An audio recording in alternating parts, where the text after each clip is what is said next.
Hi, thanks for joining me for quick business tips. I'm Jennifer Swineford. Can you imagine spending a day without sitting through back-to-back meetings? A day where you didn't put out any major fires and you didn't spend the day cleaning out your inbox, but instead you spent the morning reading up on industry trends. Then you had a 2 hour lunch with your mentor and you spent the afternoon thinking. Maybe it was thinking while you were going on a walk, or you spent time looking at a whiteboard and brainstorming and really mapping out where you wanted next year to go.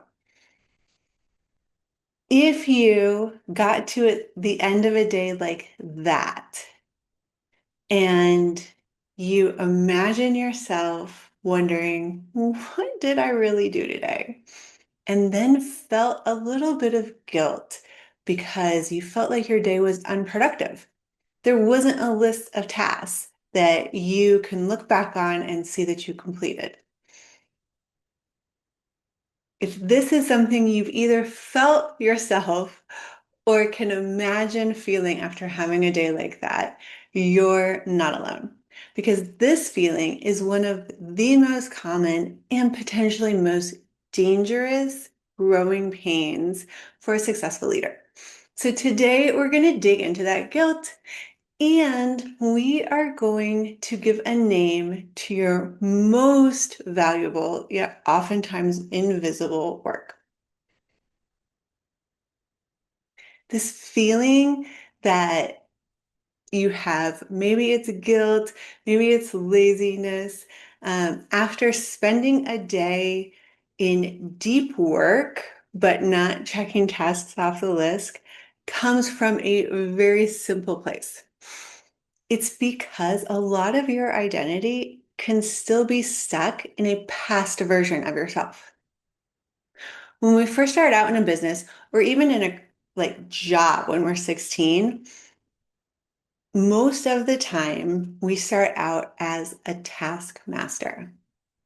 Our days become built on just getting things done. So if you're starting out a business, you are sending invoices, you're writing marketing copy, you're taking sales calls. And it's really easy for your sense of value and accomplishment to be directly tied to the checklist that you can go back to at the end of the day and say, I had a productive day. Because it's easy to look at that list and see that the more things that are crossed off, the more productive you've been. But then the business grows and you step into your role as a real leader, and that busybody, just starting out solopreneur type of mindset needs to evolve into a founder and a team leader and eventually a CEO. Because your job is no longer to be the most productive doer of all the tasks. Your job becomes the chief architect of the business and where it's headed into the future. But if you are still trying to measure this new founder, leader role type of work with that old doer mentality, that's where imposter syndrome kind of steps in. Or you start feeling like you're lazy or you're not working or not working hard enough. But in fact, you are doing the real work that the business needs to continue moving forward. So, in order to break through this mental block, we need to create a new way to look at the work that we are doing. And we need to see all of the quote invisible tasks that we are working on. And the easiest way that I've come across to get this done is to look at the 3 C's of leadership level work. So the first one is clarity. This is when you start setting the course for your business. There's a lot of deep thinking when you're doing clarity. And you need to step away from that daily churn so that you are able to see the big picture. You might read books and industry reports and study your competition or study other businesses that are where you want to be, even if they're not in the same industry. You oftentimes sit and ponder some big strategic questions. And the output of this type of deep thinking isn't really just checking a task off a list, but you end up with a clear, simple vision that your entire team can get excited about and execute. So that is the first thing that you need to get super clear on as you step into your role as a leader. The second is creating an environment of nurturing or your company culture. So while clarity is where your business is going and this culture nurturing environment is more how you're going to go about getting there. So this is the values of the business, the energy of the business, digging into team dynamics. This isn't about micromanaging projects and roles, but it's about digging into the human element of all of the individual pieces that are working together in your team. So it might be having a long, agenda-free conversation with a top employee. It might be really digging in and writing down and getting more clarity on your company's core values. What is the big why behind what everyone has pulled together to do? Or it might just be taking time to be present and listen to people on your team. And when you're working on the company culture, the output of this time that you put in is not going to be a new product line, not going to be a new service or a new marketing campaign. But what you're going to have instead is a resilient, highly motivated, strategically aligned team that are able to solve problems without you being present.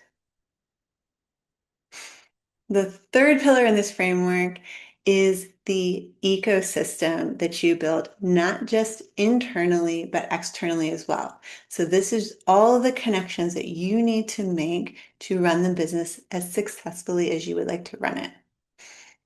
This is when you start really digging into which external relationships are key to not just growing your business, but protecting it as well. So it's not transactional networking.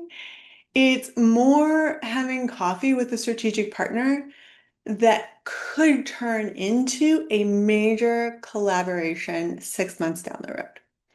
Or having lunch with a mentor who has gone before you and is way ahead of you and is able to give you the kind of perspective that you're not going to be able to get on your own. It also can be you spending time being the chief ambassador for your brand within your industry. So what you get out of this is not a signed contract right now, today, this week, next month, but it is a complete strategic web that you have put together of support as well as future opportunities to sustain your business for years to come.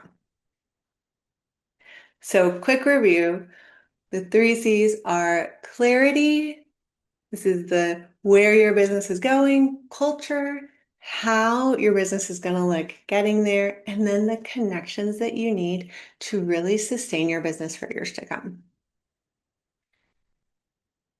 Okay, so let's pretend for a minute that you are totally bought in. You want to spend some time in this invisible work on these 3 C's. You understand that this time is extremely valuable. Then the final hurdle for you is very practical. If your calendar is already packed, full of meetings and urgent tasks, how do you make space for this work? Because this work is like you're going to need chunks of time. This isn't a 20-minute walk between meetings where you could do deep thinking. I mean, I can barely pull together a full cognitive thought in 20 minutes sometimes. So, like, I need a whole day, at least half a day, to really get into a deep thinking place. And it needs to be time that I don't feel like I'm pressured to be pulled into a meeting or talking to someone that's having trouble finishing a project. Like, I really need it to be both a time and a space that is separate from the busyness of the day to day. So the first thing that I like to do when I am making time for this deeper, more invisible work is to find a good rhythm. So I have to be really intentional about taking time in my calendar that gets blocked off, that no other people, no other meetings under any circumstances can take over that time that I've blocked out. And what works for you is going to be completely personal for you. So it might be in the morning, it might be in the afternoon, it might be later in the evening, it might be a weekend. I like to block out every Monday for my CEO days. So every Monday, I spend really thinking about how this week is going to go, what big projects we have coming up in the next month, 60, 90 days. It kind of becomes my clarity day. For you, it might be the first Friday of every month, or it might be the first 90 minutes of every day. You have to find a rhythm that works for you and your own unique personality. But the important part is put it on your calendar as a non-negotiable, recurring event and protect that time more fiercely than you protect almost anything else. Now, the next thing that I like to do is create space for this type of leadership work by delegating tasks to other people on my team. And I am not just saying like give someone a to-do list. I'm saying true delegation. So that means not only delegating the tasks, but also the ownership and the responsibility of those tasks. Because if you still have to go back and check to make sure that the work is being done and being done correctly, then you haven't really let go of those tasks and you're not truly freeing up that space on your calendar. And the last thing I like to do is to remind myself almost weekly that I need to let go of the hustle mindset.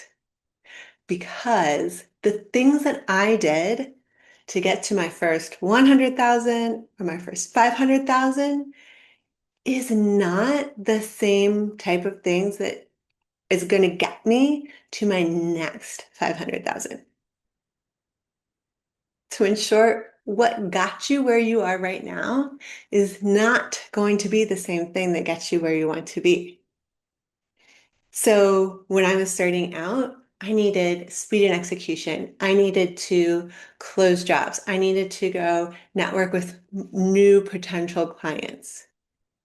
And I didn't have to really think deeply about where my company was going to be 5 or 10 years from now. But now that I've hit some major milestones in my business, I do need to remind myself to give myself that permission to do the deep work and really plan long term for my business and where it's going. So, a productive day for that doer, task manager type of person is just checking off everything on your to-do list. But a productive day for someone at your level of leadership might be one amazing, insightful idea, or one step that you know is going to build a stronger team culture, or one new, incredibly valuable relationship that may not pay off for 6 or 12 months. It's a completely different way to look at how you're spending your time on a day-to-day basis. You need to transform yourself and your thoughts and the time that is being spent on your calendar from doer into leader. And it can be one of the most challenging but most rewarding transitions that you as an entrepreneur can make.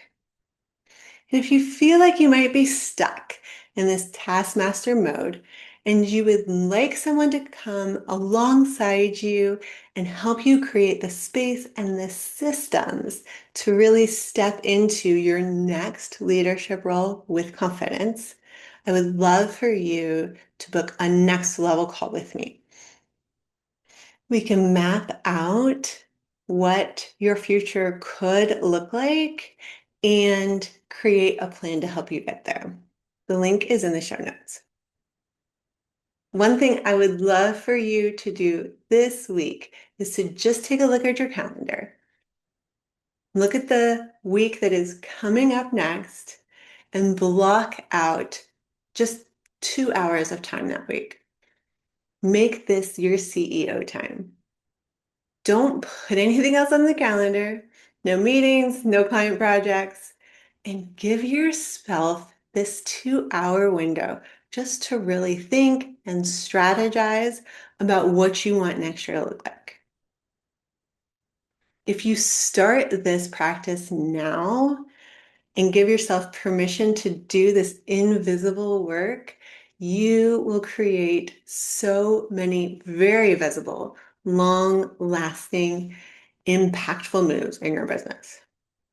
So until next week, keep leading with integrity, serving with heart, and striving for your own limitless impact.